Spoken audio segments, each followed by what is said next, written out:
Hi everybody, welcome to my channel, Astropills Astrology. My name is Samuel Dudgeon. I'm a practitioner of traditional Chinese medicine, that being a doctor of acupuncture and herbal medicine, as well as I love the astrology arts. So I'm a practitioner of planetary astrology and Chinese astrology. And I'm here today to talk about Neptune ingressing into Aries this year, which happens on the 31st of the 3rd, month of the rabbit, 25th this year. And I think it's going to hang there until October, the 23rd of the 10th, and then it's going to retrograde back into Pisces. But then at the end of, I think, mid-Feb, what is it, the 14th of the 2nd, 2026, it's going to come into exact conjunction with Saturn in Aries and Neptune in Aries, which is going to be interesting. It's going to be monumental, actually, but we'll talk about that in a little bit. Anyway, thanks for everyone to jumping on my live. The live I did the other day on Chinese astrology, Year of the Snake. It was a very brief rundown of that. I pretty much went through a few people's charts who sent me their date of births and things like this. So I just want to get Chinese astrology out there on the map a little bit better for those. Thanks for your participation, and I'll aim to do those once a month if I can. And it'll be, well, I'll aim to talk astrology in general, but I'll put more of an emphasis on Chinese astrology. So for those who haven't known, I've done this anyway. If you want to comment below, you can leave your date of birth if you're listening, and I will have a quick look at your Bards of Four Pillars Chinese astrology. Now, Neptune. We're talking about Neptune ingressing into Aries. It's been Pisces for a long time, so a lot of us have been in the dream state. And of course, Neptune in its essence on rules kind of the artists' occupations to do with water, ether, that being chi, orgone energy, right, is connected to this. That sensitivity to the ether and chi, the subtle vibrations are really difficult to measure, which I guess modern science thinks it's all, it doesn't, a lot of it doesn't exist, so to speak. Anyway, it's a topic for another time. But, philosophers, occultists can be ruled by this alongside with black magicians. I would say this. And maybe some of those keywords got associated with that before the discovery of Pluto. But I think definitely there is a dark kind of magical side to Neptune that is extremely sinister. And I think it's one of the most difficult planets to understand. And I think Neptune transits are can be extremely sinister and extremely difficult in terms of relation to obviously the psyche and the physical body and health in general. So I think it is a difficult planet to understand, and very, very difficult. But I think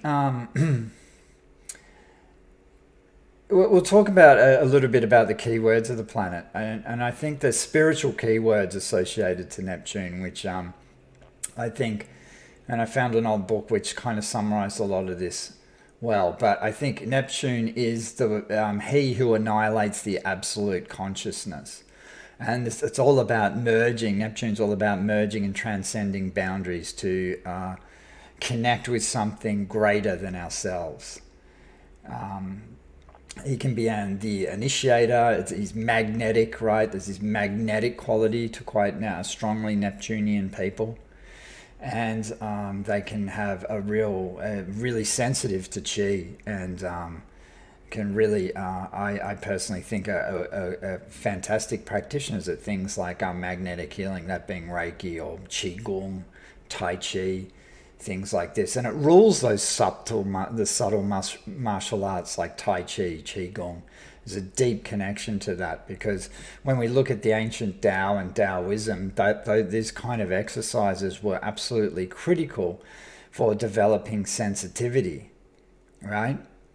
And the sensitivity was really important, especially in ancient Chinese, or, being an acupuncturist, herbalist, things like this, right? Because, of course, these guys were usually good martial artists, but the Tai Chi would balance out, say, the Kung Fu exercises where you had to have the sensitivity with the fingertips to be able to read the pulse and see what's going on, right? Because there's certain levels that within the body, right, that I don't think tech will ever be able to substitute, especially when a person's really fine-tuned and done their inner homework when it comes to Tai Chi, Qigong, and refined their sensitivity, because it's difficult to pick up.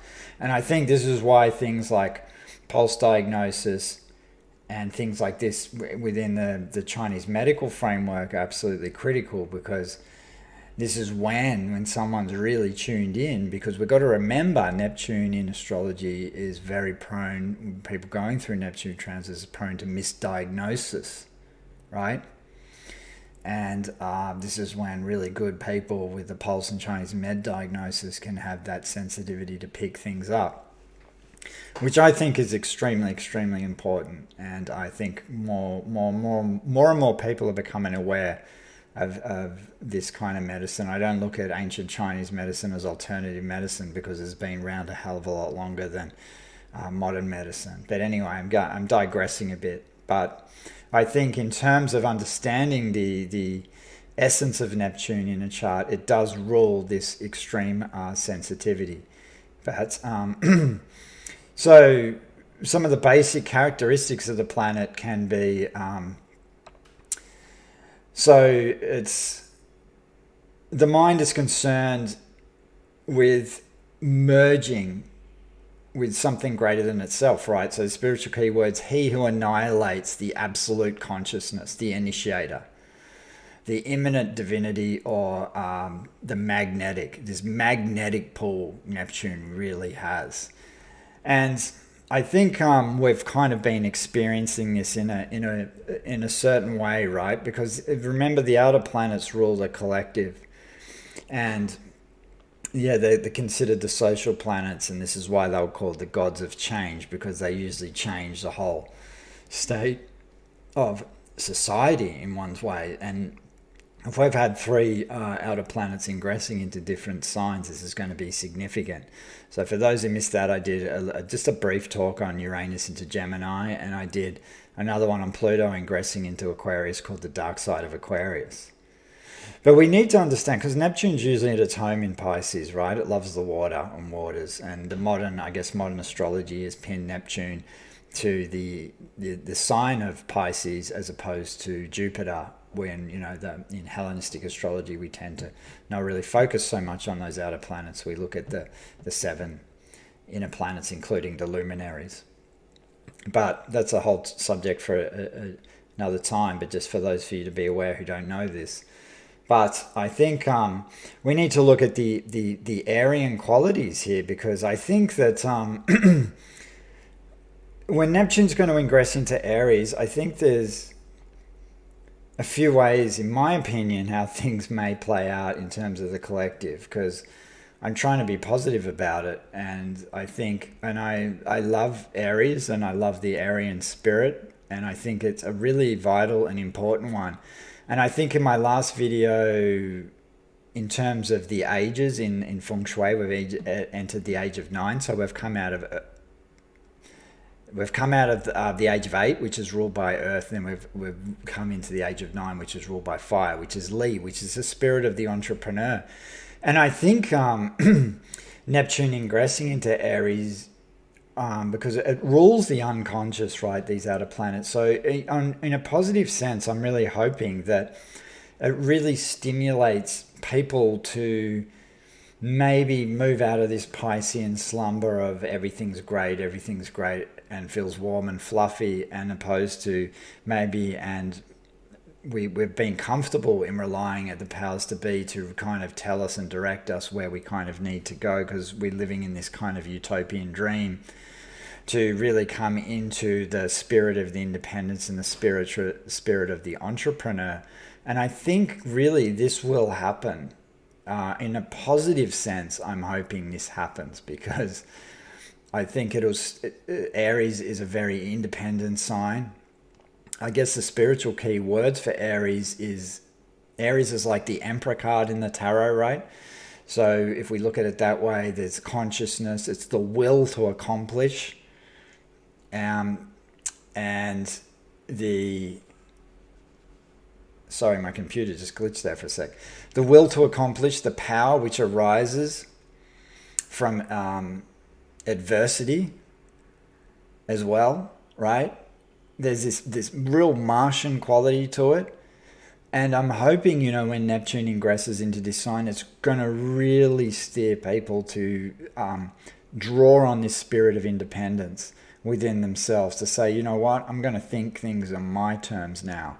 I want to do things my way. I want to go out on my own and accomplish this for myself. And that is not and I guess this is what Ayn Rand would call the virtue of selfishness. I think this is really, really important for people to become this, because I think we need more and more entrepreneurs now than ever, as opposed to this utopian dream we're going to be taken care of from the government, so to speak. So I'm hoping this happens, because there's characteristics of Aries are the executive, enterprising, pioneering, confident, can be scientific, explorative, deeply independent and resilient, right? It's cardinal fire, loves initiating things, loves initiating projects. It can be aggressive. It's competitive, right? It's a very competitive. The cardinal fire is competitive.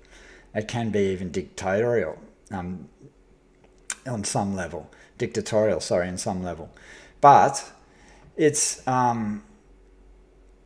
and Aries is a sign that can be a little bit intolerant as well.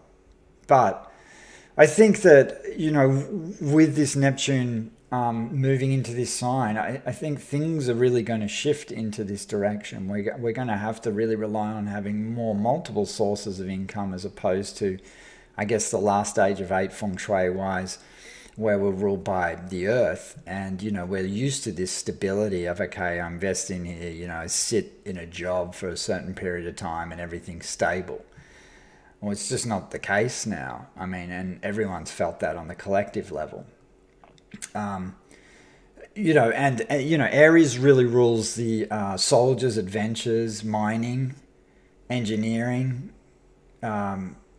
working with tools, sharp instruments, tradesmen, policemen, firemen, things like this. But it's interesting what's going on in terms of, particularly here in Australia, in regards to the police, where a lot of people it's interesting now that Neptune's about to come into this sign. There's a lot of these kind of things fading out in terms of, and I've noticed that over in America, where they're trying to abandon the police force and this kind of thing, now that Neptune's kind of getting closer to Aries, which I find interesting.